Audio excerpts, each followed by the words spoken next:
passer à l'euro-dollar et donc le trading range qui pourrait être cassé dès mercredi, on l'évoquait avec l'inflation.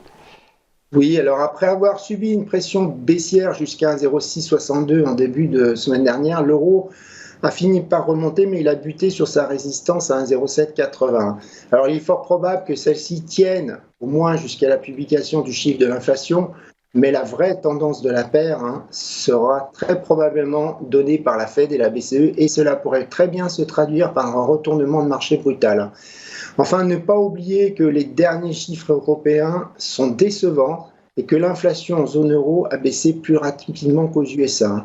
Et le positionnement des marchés de futurs reste assez fortement long euro actuellement.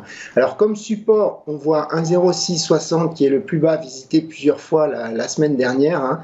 Et en cas de baisse avec la Fed et ou la BCE, ce support pourrait être facilement enfoncé. Alors en dessous, à peine en dessous, je vois un 0,635, donc c'est un support de mars 2023. Alors techniquement parlant, c'est pareil, c'est un support intermédiaire apparemment seulement.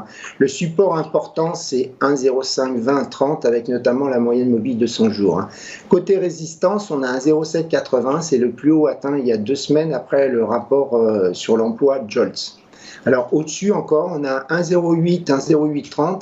C'est le rebond significatif qu'on a vu en avril dernier qui a été généré justement par le chiffre de l'inflation dont on vient de parler, qui est maintenant devenu une résistance, et c'est aussi le niveau de la moyenne mobile de 100 jours.